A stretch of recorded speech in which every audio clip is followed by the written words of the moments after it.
Alright, so I know I'm late doing this, but I figured I'd make a video on my top 30 characters in One Piece, especially since a lot of my videos so far have been focused on individuals or individual matchups, and basically just who beats who, which I think is actually much easier than looking at multiple characters at once in terms of general scaling, not just a stat-by-stat comparison, and trying to list and order them all, as you always could have characters who are above characters that maybe they shouldn't be above. But I feel like it's easy to look at a matchup of two certain characters and put one of them over the other for the sake of that matchup, but then that leading to characters being above other characters who they shouldn't be over. There even are characters on this list who are either higher or lower than they maybe should be based on pure strength due to certain conditions. And there's also characters who are on here who are just flat out featless, and just me going off pure vibes or vague statements and narrative. Again, something I don't typically do. But getting into the list, I'll go by groups of 10, listing them out and then explaining generally why I placed them there. But before that, I do want to go into some quick honorable mentions, especially going into 2026, as more characters are just continuously introduced and others get stronger and get more feats. There are some characters who are still pretty strong who just don't make this list anymore at this point in the story, starting off for me with King and Katakuri. Honestly, like the standard Yonko first commanders or like baseline Yonko first commanders just aren't really strong enough to make top 30s for me anymore. I also have Vista and Jozu, who honestly could probably go higher based on the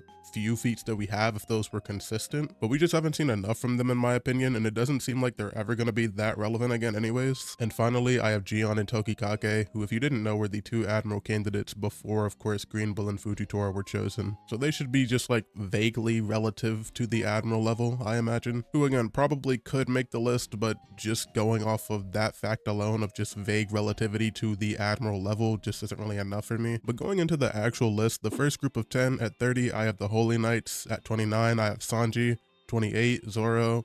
27, Crocodile. 26, Boa. 25, Sabo. 24, Ben Beckman. 23, Green Bull. 22, Fujitora, and 21, Garling. But this is pretty much all of the Holy Knights, barring Goonko and Shamrock, who I think are outliers and likely above the rest of them. It could be the case that there are some who are weaker than Summers, but until that's like definitively proven, I'm just gonna group them together. I personally think they should be above standard commanders, or again, baseline commanders like Katakuri and King, especially since the story seems to be headed in the direction of them being like opponents to Sanji and Zoro, at least in my opinion, the second and third strongest after Luffy, or like Loki as well, I guess. If Loki ends up fighting them and they're actually like competitive, that would be pretty bad, to be honest. I don't know. And especially if Luffy ends up fighting them. So I imagine it's probably just gonna be Zoro and Sanji. And I do group Sanji and Zoro together. There's some other characters I'm also gonna group together like later on. I've always been of the belief that Zoro and Sanji are very relative, even if like if you want to say Zoro has higher AP, I think Sanji has better speed, better durability as well. And you know, at most maybe there's a few people between them. And while I did put Katakuri over Sanji in a recent video on Katakuri, I realized after this that I was kind of like tunnel visioned or like really focused on Wano Sanji at the time, which I do believe. I think that Katakuri is over Wano Sanji, but obviously Sanji has simply gotten stronger since then, even if vaguely so, and because I already had them extremely close to begin with, it's not like Katakuri being above him was like leagues above him. I feel fine putting Sanji above them because I had them so close initially, and now one of them is just, you know,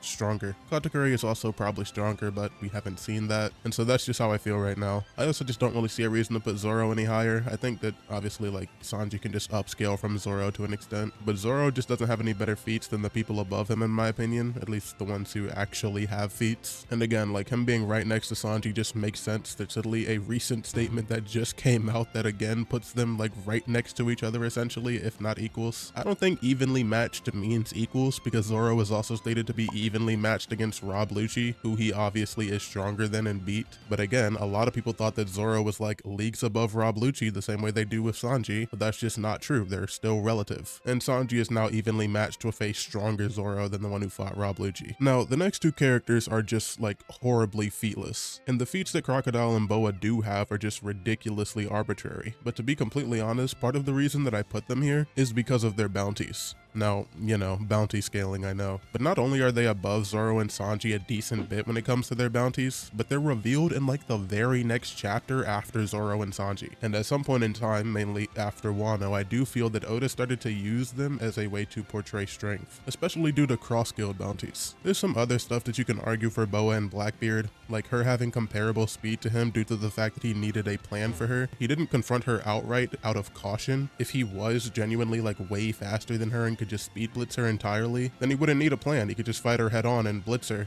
But the fact that he didn't implies that she wouldn't get blitzed by him, at least normally. So I do think she should be comparable in terms of speed. She's also seen bleeding after she gets off-screened by Blackbeard, so she definitely took some sort of attack from him, even off-screen, and was relatively fine. I mean, you know, she's being choked out in this instance, so she's not completely fine. But in reference to the attack and what it actually did to her within that moment, it doesn't seem to have had a massive effect on her. Obviously, she took damage, but not any significant or life-threatening damage. And while I think it's all fine to use, as it's not really meant to be seen as definitive, it's just me giving an argument or a reason as to why this could be the case, I do see how people can just view it as arbitrary to use as definitive evidence, which is why I'm not using it as definitive evidence. If you disagree with her being here, I entirely understand that. But it's also just where I believe that Crocodile and Boa are right now. And then I have maybe another controversial one, that being Sabo. Man, I don't know, I feel like people severely underrate Sabo just because he doesn't have many feats, but like he still does fight Fujitora, and cool, like Fujitora was holding back, I get that. But the thing is, Sabo acknowledges that. He's aware that Fujitora isn't going all out, so he knows how strong an Admiral is, or at least how strong an Admiral should be. And when Fujitora then uses a named attack, he says that's more I like it, which implies that Fujitora, while maybe not going all out, wasn't particularly intentionally holding back at this point either. And a bit of a similar situation to Kaido versus Yamato, where yeah, he's not going completely all out. He's not like fully drunk, his haki's not continuously getting stronger, but he's still using Advanced Conqueror's coding, he's still using named attacks on her, and he's not like intentionally holding himself back. He's just not going all out either. And that's not to say that Fujitora is as strong as Kaido just because I'm comparing them. I'm comparing their approach to the fight, nothing else. But my biggest thing with Sabo is that he's just stronger than Ace. At least that just makes sense from a narrative standpoint in my opinion. Ignoring the narrative point of him being stronger than Ace. Even as kids, they're somewhat portrayed as equals, and they do the same type of training, continuously fighting each other, both having like similar amounts of wins. But then Sabo leaves and goes on to train with people like Kuma and the Revolutionary Army, while Ace is stuck fighting Luffy, who's much weaker than him. You could even say that Sabo was equal to Ace, if not stronger than him, before he even gets to Devil Fruit. But bare minimum, I think that should be the case now, and Ace is just completely busted in my opinion, especially when you look at the novels. He has feats like clashing with Kuzon, making him relative in terms of speed and AP,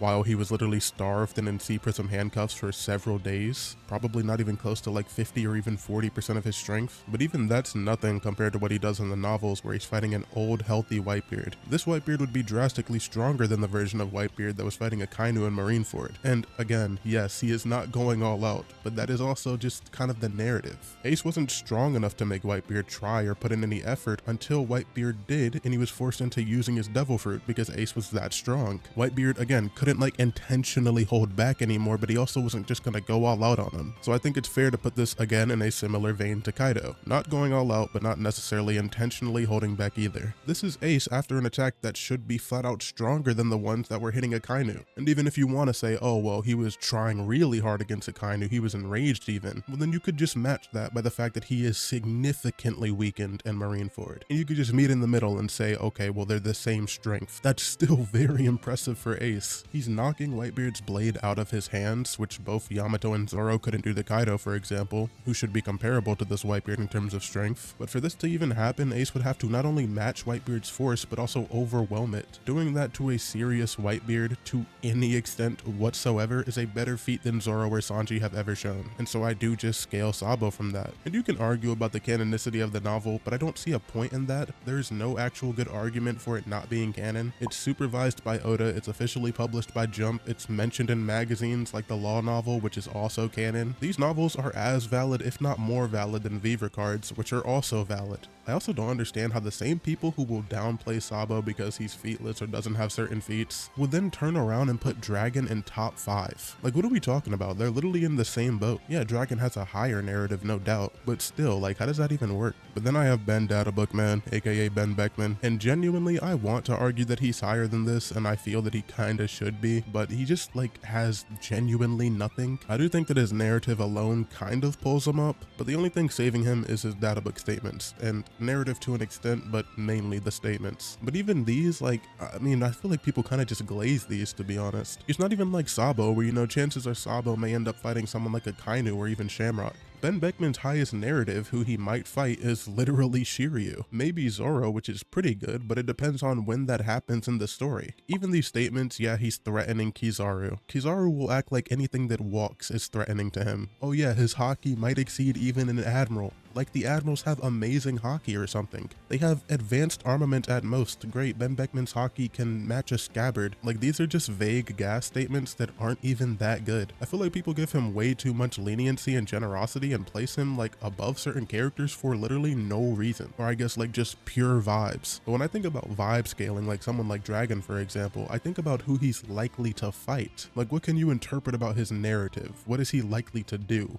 I don't think that Ben Beckman is likely to do all that much, or at least nothing really points to that. So yeah, for me, he gets compared to the Admirals, so I put him in a position comparable to the Admirals, right below them. And that's about all the grace he's really gonna get from me. But next, of course, I do have Green Bull and Fujitora, the Admirals. I consider them equal, and Green Bull actually just has like okay arguments versus Fujitora. You could maybe use Sabo for Fujitora, but then you kind of just start circular scaling Fujitora off of Sabo and Sabo off of Fujitora if you exclude the ace stuff. But they should both comfortably be above standard Yonko commanders, as Green Bull literally implies. He implies that they should even be above multiple Yonko commanders at once, which obviously could mean like, I don't know, Jack and who's who at the same time or something. But he says this directly in reference to King and Queen. It's phrased in a way that like for the Admiral position, it would be embarrassing for them to lose to a couple of Yonko commanders. And that for me excludes the fact that he's even going against a weakened King and Queen. I don't think them being weakened has anything to do with that statement. It's just that if you're an Admiral and you're like losing to a couple of commanders, that would be seen as bad or underperforming or like not fit for that position. Again, I do think you can still like apply Fujitora scaling to Sabo if you wanted to upscale him from that, even though if you don't like argue for that correctly, it can be seen as circular. The one thing I didn't mention about Sabo in that fight is that he just got the abilities and was still struggling with them, so he's not particularly at full power himself, and he's also likely gotten stronger since then, I imagine, as he was just inexperienced with his fruit. But again, like when it comes to scaling Fujitora off of Sabo, if you did want to use even current Sabo, him not even being threatened by the Gorosei,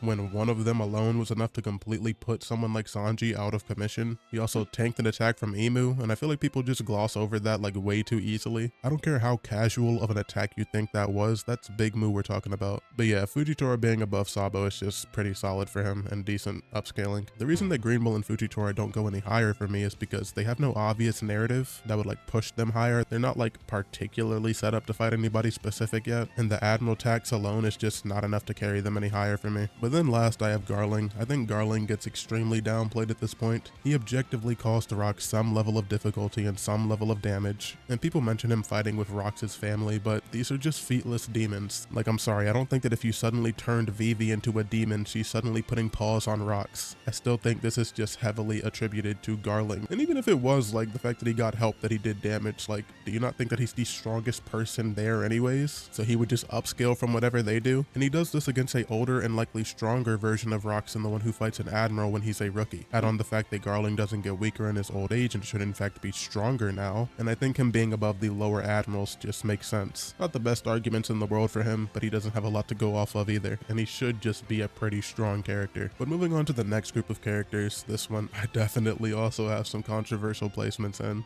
So in group 2, going from 20 to 11, at 20 I have Kid, at 19 I have Law, 18 Yamato, 17 Old Gaban, 16 Old Rayleigh, 15 Old Sengoku, 14 Kizaru, 13 Marco, 12 Goonko, and then at 11 I have Kuzon. Starting from the bottom, I'm sure people are going to heavily dislike the fact that I have Kid and Law over Fujitora and Green Bull. I'm sure that's driving people crazy, and I'll be honest, I think I just scale Kid and Law higher than other people at this point. I guess it's also similar to the way I view Marco. Like, people just scale them lower than I do. I don't know how else to put it, and I'm just not convinced by any of the arguments that they are lower. I'm sorry, I've seen people put not only Zoro but Sanji above them. I'm just never putting Sanji above Law and Kid. That is insane to me, at least until he gets significantly better feats. He's fought Queen and Venus Juro, like, be serious. But a small piece of this is similar to what I said earlier. After Wano, I feel like Oda started using bounties to represent strength a little bit more. Again, mainly with Cross Guild and the Admiral bounties. You can argue, you know, bounties are based on your entire crew, your territory, all that. Bro, Law and Kid have no relevant territory and their crews suck. These bounties come directly after them beating Big Mom. These bounties are definitely based on strength. Maybe, like very heavy maybe, based on their poneglyphs, I guess. But then are their bounties gonna go down now since they lost those poneglyphs? No. So I'm inclined to believe that it's just based on strength, and their bounties are the exact same as the Admirals, who are also likely just based on strength. I think that the only exception to this is Akainu because he holds a higher position, he's more valuable. That would be like cutting off the head of a snake. Now, I'm sure I'll get asked, well, why isn't Luffy here? Well, that's because Luffy just has better feats. Kizaru, who also has the same bounty, just has better feats. Somewhat. So that's why I mentioned that for Green Bull and Fujitora, I don't think their narrative or feats put them any higher. But also, Luffy's bounty is just being sabotaged by the Gorosei and Emu. They don't want attention drawn to Luffy publicly and are cautious about other people knowing that he's Joy Boy or Nika as much as they can be. It is quite literally propaganda. Now, people have asked me several times why I put these characters above Green Bull and Fujitora, as if it's genuinely insane to have them above the Admirals or even above Zoro. Like, oh, how could you possibly believe this? I'll tell you why I believe this. Literally, what do they do? Name a single feat from Fujitora or Green Bull that is over what Kid and Law have done. These two were breaking Big Mom's bones individually. This was not a combined feat. They both do this to different parts of her body. And this wasn't just some little scar, some little bump in the road that Big Mom forgot about within like 3 seconds that didn't even bring her to her knees, like Kaido and Zoro. She had to heal. Literally mid-fight, she needed to heal herself to continue the fight. Kaido got up and kept it pushing, and he was holding back and nerfed at this point in time. He wasn't even treating Zoro seriously. No Conqueror's coding, no named attacks, no nothing. He used a named attack after Zoro was already down. Zoro's just not like that. I don't know why people put him on this level or find it crazy that he's not above Kid and Law, but he's an endurance merchant. He has a glass chin. Everything can hurt this guy. Puncture Willie would eradicate him. I know that people like to assume that Law would just get one-shotted or something, because I think that in their minds, people just view Law as just this normal human who can't do anything without his hacks abilities. But he has tanked attacks before. He blatantly tanked the Thunder Bagua. He didn't even go unconscious from this. He was up seconds later. I don't personally believe that Zoro has an attack that's stronger than that. Like, where do you all get this from? I swear it has to be something that's just like engraved in people's brains or something. Like, Law just can't have good durability. But back to the Admirals, look, and even including Zoro here, a fight between these guys is still high diff, obviously. I'm not saying that like Law is an entire league above them. But just by comparison, genuinely, what do Green Bull and Fujitora do? Kid and Law both have better durability feats, they have better strength feats, better AP feats, better endurance feats, better stamina feats. Like, what are we talking about? Name a single feat that Fujitora has or that Green Bull has that's above them, and then I'll put them above them. They just don't have anything. Fujitora is running around having playdates in Dressrosa getting pressed by the almighty Karasu. Green Bull is beating on literal medical patients and getting pressed by Morley. You all love to say that, oh, there's a reason that Oda's not letting the Admirals go all out. Yeah, narrative reasons, which some of them aren't even relevant anyways, but I digress. But if you want to use that, then why didn't Oda let Yamato go all out against Green Bull? I mean, forget going all out, he didn't even let her fight. Like, we gotta stop with these propaganda excuses, man. They have done nothing to be stronger than Kid and Law. You would be purely relying on name value, their Admirals, the Admiral tax. That's all there is for them. And again, don't get me wrong, you don't just need feats, but they don't have statements either, and their narrative is not obvious to me. Maybe you have some headcanon idea of who they're gonna fight in the future or that they're being set up to fight, but I don't see any definitive setup for them, especially when you could argue just vaguely the same thing for Kid and Law. And I have Yamato next, and the same thing applies to her. I don't know why people find it insane to put Yamato above Green Bull and Fujitora. Oh, but Green Bull, he only said ouch when she hit him with a Conqueror's coding attack. Yeah, Green Bull sure did tank that no-named base Yamato Conqueror's coding attack. Like, that was so impressive. You know, now we can at least say he's above ulti, which even that wouldn't be definitive evidence because she literally used a stronger attack on ulti. Like, what even is that argument? Kaido was hit into the ground in a similar way by a hybrid Yamato using a named attack, and he shrugged it off. He didn't scream in pain like Green Bull did. He didn't call that quote-unquote tough hockey. He didn't even react. Yamato hit Green Bull into an episode of Tom and Jerry. Anyways, I'm ranting. That didn't even have anything to do with Yamato. I think you see why I put Yamato above Green Bull and Fujitora though at this point. They've done nothing above what she's done in terms of like actually fighting on par with Kaido to an extent, and even managing to match his blast breath, which could damage Luffy. But as for why she's above like Kid and Law specifically, I pretty much just base it around Thunder Bagua. Law is incapable of even reacting to Thunder Bagua, he just gets blitzed, so she reacts better to Thunder Bagua as she doesn't get blitzed, but she also tanks it better. Her defenses actually just didn't work when she tried them, as she quite literally says. She didn't come close to blocking it. So that is Yamato just tanking a Thunder Bagua and being honestly relatively fine afterwards, still being able to go on and continue fighting. Obviously Law did this as well, but Yamato just does it faster and recovers from it faster, and so this should put her above Kid and Law, as I just consider Kid and Law to be equal. I think they do have better AP feats, Law has better abilities and whatnot, but I think generally I still would put Yamato above them. And Garling isn't above any of these three for the same reason as the Admirals, to be honest. But then I have old Gaban and Rayleigh, who I'm also going to group together because I feel like they're either extremely relative or just equal. But I've talked about this in my video on Kizaru versus Luffy. I just think Luffy's statement of him getting 100 times stronger is at least somewhat literal, but Rayleigh isn't comparable to Gear 5 Luffy, like at all. And so I think it makes sense that Luffy is actually just referring to his base form. One, because that's what he's in when he makes the statement, but also the dialogue just phrases it in a way that he's trying to prove a point to Kizaru, and this comes after him attacking him in base.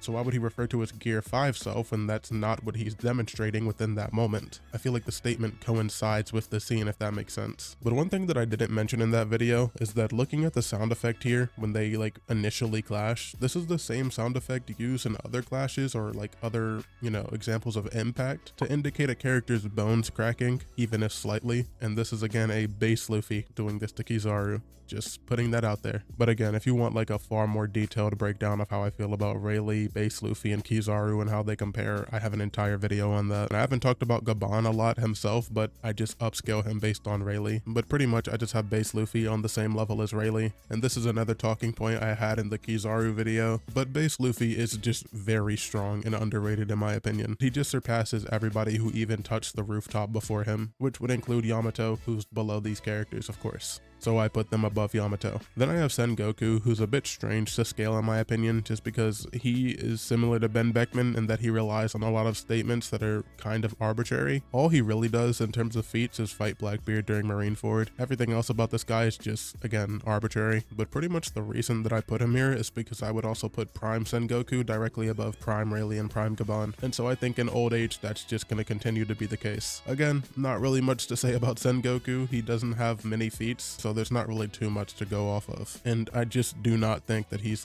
equal to Garp or anything. I think he may be relative to a certain extent maybe, but I don't think that he's equal to Garp at all. But next I have Kizaru, and to be completely honest, the only reason that he's above Rayleigh and Gaban is because of stamina. Kizaru has a talent to just stall people out. He's one of the fastest characters in this story, has one of the greatest defenses, supposedly anyways, so he's just perfect for stalling fights. So to me, he would just eventually beat him even if they do outscale him, because they're just gonna get tired, and then it may get to the point where they don't actually outscale him because of how exhausted they are in comparison to him. So yeah, I think that he would just eventually win. But again, stamina aside, I think that literally every other aspect Rayleigh and Gaban just gap him in, other than abilities, because he has a devil fruit. I don't want to go on another Admiral rant here like I did with Green Bull and Fujitora. All I'm gonna say is that he literally said verbatim that he would need to make preparations to capture Rayleigh. He literally needs prep time to capture Rayleigh. He stated to not be able to get past Rayleigh, no matter how many of you try to gaslight people into believing the opposite is somehow the case, the opposite of what's literally written down on the pages, and that it's actually somehow Rayleigh who can't get past him. He stated to have vented his rage afterwards. The only one who lands an attack is Rayleigh. The only one who outspeeds the other is Rayleigh. The only one who does literally anything impressive in the confrontation whilst being a 70-year-old man with horrible stamina, huffing and puffing,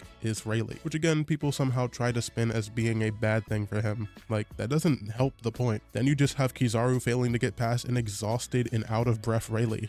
That's not any better. I don't know why people use that. Again, yeah, the stamina would cause him to lose, but mentioning that in reference to the actual fight is just bad for Kizaru. Maybe except for the people who headcanon that it was actually Rayleigh who couldn't get past Kizaru though. But again, I'm not gonna go on another Admiral rant. I have him above them anyways. But next I have Marco, and at this point I've come to the conclusion and just accepted that there's two types of people. Those who read the story and those who think that Marco is below Sanji. That's just all there is to it. This is again a topic that I literally have an entire video on, so I'm not even going to mention that. And I go into detail of how I scale Marco in that video, so I'll just make this part pretty brief and simple if I can. He had to travel a greater distance than Kizaru's attack to block it, meaning he moved faster. He was able to physically overpower Kizaru. He fought Akainu and Kizaru off off screen and then was stated to have fought on par with the Admirals. The only counterpoint to this being that maybe they didn't go all out, which you could also argue for Marco because he didn't use a single named attack, and he also gets weakened mid-war due to Sea Prism handcuffs. He's the only character in the entire series to damage a Lunarian when their flame is on. Zoro literally considers them to be invincible with their flame on. He was already exhausted when he got to Wano, and this exhausted Marco still clashed with Big Mom, who proceeded to run away because she couldn't afford to waste soul weapons on him, which by default means that this advanced Conqueror's Haki user believes that she needs her soul weapons to beat Marco. This same exhausted Marco then fought 2 Yonko commanders who were healthy unlike Green Bull, while healing the entire alliance, draining his stamina and energy, and still fighting King and Queen, in which it's implied in the magazines that he's not even fighting with the intent of killing them or defeating them, but he's simply holding them down, and therefore he's arguably not even going all out, because why would he? He's just attempting to hold them down. He's a Yonko candidate. The same people who will gas Kizaru for kicking away Luffy, which literally did no damage, the only damage came from the barrier, will then ignore the fact that Marco kicked away Kuzon in almost identical fashion, but you know, yeah, he's below Sanji, the guy who he hard counters because Sanji uses flames and can just negate them, and whose most praised feat by the fandom is just a vastly inferior feat to what Marco did over 600 chapters ago. But you know, again, sure. But then I have Goonko, and Goonko's pretty interesting. I feel like a lot of people will probably put her much lower than I do. This isn't just purely vibe scaling like you would imagine. I do think she has a feat that is genuinely disgustingly overlooked. If we go off the idea that Gaban and Rayleigh are equals, if not extremely relative, then we can use the feat that Rayleigh has on Kizaru where he blatantly outspeeds him. Kizaru goes to attack the Straw Hats, Rayleigh sees him do this and then goes after him and still manages to meet him there. Essentially, if you were to treat it like a race, Kizaru got a head start and Rayleigh still met him there. Like, it could not possibly be more clear that at least a healthy Rayleigh is faster than him, at least excluding like his accelerated attacks. This guy's equal, then goes to try to attack Goonko and gets blitzed so unbelievably bad that he is swinging where she previously was. Like, I feel like a lot of people don't understand this, so I'm gonna try to explain it. Say you ran up to somebody to try to hit them. If they began running away from you, you wouldn't just stop at where they were initially. You would continue chasing them as they ran, meaning that Goonko was moving so fast that Gaban didn't see her move. He went to try to attack her where she was initially standing. She runs away from that, and he has not registered that he's moved. He is like essentially swinging at an after image. Again, he goes to attack her before she has moved. So in the same vein as Rayleigh and Kizaru, this time Gaban got a head start.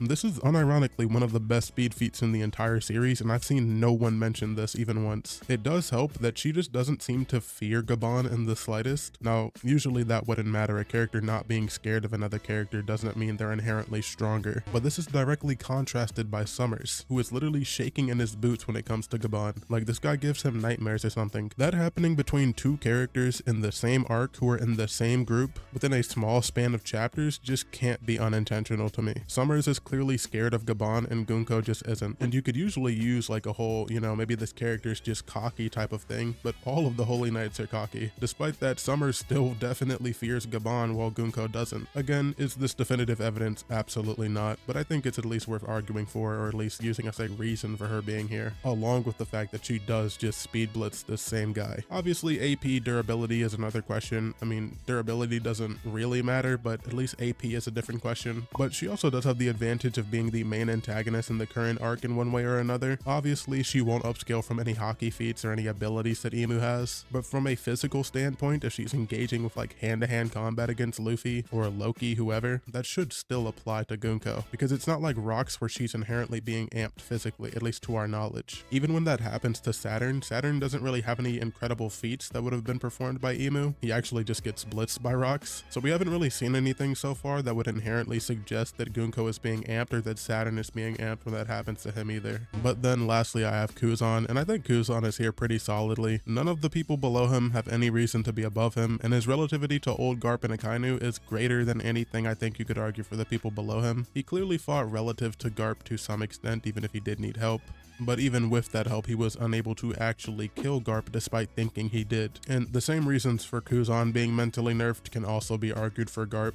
I think people disregard this for Garp because he doesn't show it openly and because he's the one telling Kuzon that he's weak, but Garp just doesn't let his feelings show. That is in character. He does the same thing with Roger when they're fighting against rocks. It's not that he doesn't feel those feelings or that those feelings don't exist for him. Garp just commonly puts up a brave face. But even if you wanted to say that, you know, sure, Kuzon is nerfed and Garp isn't, that's still just a vague nerf for Kuzon. We don't know how much that changes. And it's not like Kuzon won. He still needed help in this fight, so regardless, the comparison would just be vague. It doesn't then mean that if Kuzon isn't nerfed, well, he would just beat Garp. Garp was even stabbed in the gut for free, and he still needed more help on top of that to defeat him. Even the stamina point isn't enough here like it is for Kizaru, because unlike Kizaru, Kuzon doesn't have incredible speed or defenses to be able to replicate what Kizaru could. But also, Kuzon looked just as tired as Garp did, and Garp was the one who was fighting multiple people. I honestly have no clue how people are putting Garp below Kuzon, let alone like several people between them. That is just mind-blowing to me, but you know, is what it is. I personally do not put Kuzon above old Garp currently. But that is all for the second group, and next is the last group going from 10 to 1, so essentially just my current top 10. Starting off at 10, I have Shamrock. At 9, I have Akainu. 8, I have old Garp. 7, I have Dragon. 6, I have Loki. 5, I have Blackbeard. 4, I have Shanks. 3, I have Mihawk. 2, I have Luffy. And 1, I have Emu. So Shamrock's at the bottom at number 10, just purely based on vibes pretty much. He's probably not far off of Shanks, and I do have him, Dragon, and Akainu like all right next to each other, as I think they're in very similar positions narratively, being the leader of the Navy, the leader of the Holy Knights, and of course the leader of the Revolutionary Army, whilst all having roles in the story that will likely lead to them fighting one another to some degree. I don't think it's likely that Shamrock and Akainu fight each other, but it's likely that Dragon and Shamrock fight each other, since the Revolutionary Army is set up to be opposing the Holy Knights or vice versa. But also I think the idea that Dragon and Akainu will fight has always been a bit of a thing in people's heads, as again the Marines are directly opposing the Revolutionary Army as well. I think Dragon is clearly set up to fight Shamrock, but you also have other characters who might be set up to fight Shamrock as well, like Loki. So it's hard to get a clear read on things like that. We are just talking like pure speculation of things that just haven't happened yet, but I think the comparison between those three does make sense. I have old Garp here as well, as I think he's just above Kuzon. And in my opinion, Kuzon struggled more with Garp than he did Akainu, so that's why I have Garp above him. I also think the way that Akainu was struggling in Marineford against a Marineford Whitebeard, who's so weak to the point that I'd argue he wasn't even Yonko level at a certain point, that's just not a good look. He's slower, weaker, less durable, had weaker hockey, and definitely wasn't even touching advanced forms of hockey. So he should fare much better in a healthy state, and he already fared well to begin with. And due to Prime Whitebeard and Prime Garp being on the same level, I also have old Garp and old Whitebeard on the same level. And so likewise, I think that old Garp would be a significantly more difficult challenge than a Marineford Whitebeard, who Akainu was already struggling pretty heavy with. The reason that Dragon is above Garp is because I don't really have a reason to believe that Dragon is below him like I do Akainu. I don't really have that for Shamrock either, but I also don't really think that Shamrock is above Akainu. And I also do think that Dragon likely surpassed Garp at some point. But also again, Dragon's role in the narrative is just too big to downplay. Like extremely big, and obviously this placement is not objective. I mean, Dragon is literally featless. He is the epitome of vibe scaling. He could be lower. I don't think he's going to be much lower, but he also could be higher. But on to Loki, who honestly could go higher or could go lower as well. I'm not entirely sold on Shanks being above him without like further context as to how that happened. Oda likes recontextualizing things, but as of now that's all we have to go off of, and it would be crazy to put Loki over Shanks when Shanks is stated to have beaten him. But a big part of why he's here specifically is because I believe that Gaban implies that Loki is above his prime self, given what he says about Shanks. And with Prime Gaban and Prime Rayleigh being essentially equal, if not extremely relative, I have them both around the level of Blackbeard. Blackbeard, who's just above Loki here. Blackbeard clearly views Rayleigh as a threat based on his prime self, not his old self, and Rayleigh seems to insinuate that he can't beat Blackbeard because he's no longer in his prime. Now, I wouldn't say that inherently means that, oh, if he was in his prime, he would beat Blackbeard, which is why Loki isn't above Blackbeard, but he should be fairly close, and so in general, I put them around this level. And so, Loki being a bit stronger than Prime Gaban, I put him just below Blackbeard, the same way I would Prime Gaban. Pretty simple. Then I have Blackbeard, which the last point pretty much already explained. I just put him above Prime Rayleigh and Gaban, who are on a similar level to like Akainu and Kuzon for me, or even Old Garp. The reason that he doesn't go any higher is just due to people having better arguments and scaling to him. as I just don't really buy into the Blackbeard gas pre-time skip. I think you could say that Shanks was gassing his potential, which is fine, that's more than likely the case, but if he's just hyping up pre-time skip Blackbeard who's struggling with Ace and Magellan while Shanks is around clashing with Yonkos, like, I just don't believe that, to be honest. I don't believe that Blackbeard was on his level, or else he wouldn't be struggling with Ace and Magellan. I don't think I need to say too much for Shanks. I have him above Blackbeard, who's just above the rest of the people here. It's honestly that simple. But he is also comparable to Mihawk, who I have even higher, so it would be fair to scale him here. It's also fair to scale him to Kaido to an extent, because Kaido considers him as someone who's able to fight him, meaning Shanks would have to be at least comparable in speed and AP, and even able to tank a few attacks. If you wanted, you could kind of make a roundabout way of comparing him to Akainu as well. Blackbeard is stated to be able to use the Gura Gura no Mi to the full extent of its capabilities, meaning in that regard he's dishing out prime Whitebeard levels of AP, excluding Haki of course, but that's pretty much all Whitebeard uses in Marineford anyways, as I don't think he was adding Haki to his Quakes at that point, especially like later during the fight. So that's a way you could directly put Shanks above Akainu if you wanted to argue for it. That's one of the pretty obscure ways you could directly tie Shanks to Akainu, and even if you're one of the people who put Blackbeard above Shanks, and so, you know, you wouldn't chain scale off of Blackbeard, you could still just use old Whitebeard, who was still in a better condition than when he fought Akainu, relative to because he's just a Yonko, and Yonkos are relative, but also because he clashed with him. But then going into the top 3, this one should be pretty obvious. It's another character that I have an entire video going over, essentially saying that Mihawk was the strongest character in the verse. He's at 3 for me now because I've changed the way I view him and Kaido in a comparison, and also because Imu has actually done things now. But in regards to everyone who's above him, again, same thing I've said years ago now. He has several statements of being the world's strongest swordsman, which just immediately puts him over Shanks. He's stated to be looking for a rival or opponent stronger than Shanks, so the idea that he himself isn't stronger than Shanks is just stupid. Shanks is absolutely a swordsman. He's stated to be a swordsman in the same paragraph where it said Mihawk is the strongest swordsman, but there's also things that don't just directly tie to Shanks, like the fact that Yoru is the strongest blade. We know that high-level blades and cursed blades like pick their user based on strength for how strong they are. We even have a recent example of that with Ragnar, and Mihawk is stated to be the only character who can use this blade. So Mihawk is the only character who can use the strongest blade, which is also stated to be the most durable blade. This argument is a little bit iffy, but we know that blades are made durable using armamentaki. So if Mihawk, when using Yoru, has the most durable blade, then he would have the strongest armamentaki. But at number 2, I have Luffy. Yes, Monkey D 5 minutes Luffy. You know, call it how you want. Luffy has the best feats in the entire series, barring Imu. Obviously, I'm pretty much scaling Luffy off of Kaido. Kaido is just stated to be the strongest Yonko by a character who literally has interacted with the red-haired pirates at least once before with Kid. So directly stating that Kaido is superior to Shanks, he's stated to be the strongest in the manga and the anime and magazines and data books, all of it. Similar to Mihawk being the strongest swordsman, this is just stated repeatedly over and over and over. In my Mihawk video, I address Whitebeard's statement for the people who are going to bring that up. Pretty much in the Ace novel, it's just said to be due to how he lives, not necessarily purely power. In fact, it's stated that Kaido is literally stronger than Whitebeard, at least in a one-on-one, which, even being generous at best for Whitebeard, just recontextualizes what it means by the strongest, like the strongest in terms of what, because you could apply this to just destructive capabilities and not necessarily AP. So again, at best recontextualizes it, but at worst just outright denies any idea of him actually being the strongest in any way, shape, or form. Regardless of how you want to view it, it would then not be capable of countering Kaido's statements. Again, especially when Kaido in the same exact dialogue is stated to be stronger than him. Something that I also mentioned in my video on Mihawk though is like the theme of isolation and, like, you know, burden when it comes to being the strongest. It's written in a similar way to JJK and Blue Lock, where when you become the strongest you are inherently burdened, and you also feel a sense of loneliness, like everything is resting on you.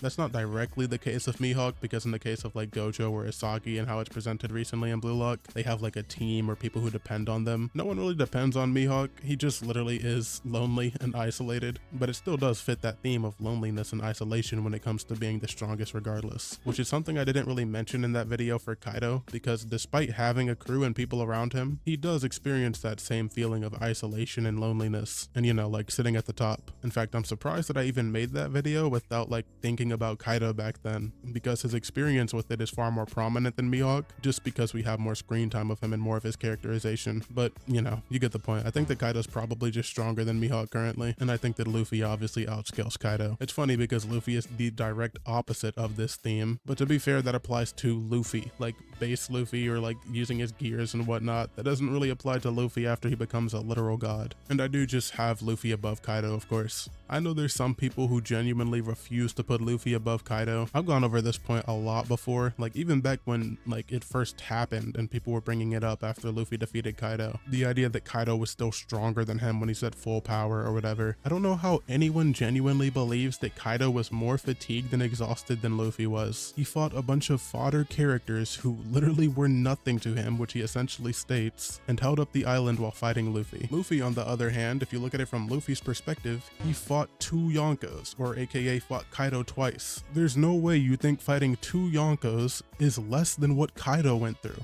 Like, I don't know if people forget this, but Luffy literally died. Like, just flat out. We're saying that Kaido went through more and is more exhausted than the character who literally died. Like, I don't get that argument that Kaido like beats Luffy when he's at 100%. I get it maybe once you get the context of Egghead and if you think that Luffy has a like genuine time limit. But, you know, speaking on that now and why I put Luffy here despite the, 5-minute time limit, which is exaggerated. He can go in a fight for more than 5 minutes, but I digress. Reason being is because he can just force himself back into Gear 5. I know he hasn't done this since Wano, but that doesn't mean that he can no longer do it, and there wouldn't be a reason to believe that he can no longer do it. If push comes to shove, Luffy will just force himself back into Gear 5. And the interesting thing about when he does this is that afterwards, unlike every other time when we've seen him revert back to base form, he's not like wrinkled or shows like that same kind of fatigue. He was completely fine and never shows that. This is pure speculation, so don't take this seriously, but I think it's possible that Luffy imposes his own limits on his own ability due to how like imagination based Gear 5 is. It's likely he treats it like every other transformation that once had a time limit when he first got it, but again, that's just pure speculation. Regardless, what's not speculation is that he can just go back into Gear 5. And we don't know the time limit on that. Like sure, you could say, oh, he can only last 10-15 minutes like when he goes into Gear 5. But when he then chooses to go back into Gear 5, we don't know the time limit from then on. So I just don't value this time limit to the same extent other people do, because I don't think it matters. Again, I get that he doesn't do it again in Egghead, but if anything, I think that just means that nobody on Egghead was an immediate threat like Kaido. Kaido was somebody that if Luffy didn't just win, if Luffy didn't defeat Kaido, it was over. He needed to do that because Kaido was an immediate threat. I just don't think that he's viewed anybody in the same light as Kaido since then, so I just don't really care about this time limit. If you really want me to factor in the time limit, I think it does matter, but not nearly to the extent that other people do, because I think that Luffy in character also sandbags, and this isn't really a in character tier list, because at that point you're just mental scaling. Rarely is Luffy ever going to use like a very strong attack off the rip, but if I were to factor in a genuine time limit for Luffy, I'd probably put him below Garp, but still above Akainu, I think, just because I don't think Akainu has good durability to last against any strong attack from Luffy. But yeah, that's the best I could give you. If you want to factor in a time limit, you could put him down there, but I'm not going to do that. I think he's just the second strongest in the story right now. And then Imu is number 1 to nobody's surprise. Like, I don't even think that should be debatable. There's nobody on this list that's doing what Imu is doing. In fact, if you just took 5 people from this top 10, like number 2 through 6, I still don't think that they would currently beat Imu. So yeah, Imu's just like that. There's not really too much to say about this, I'll be entirely honest.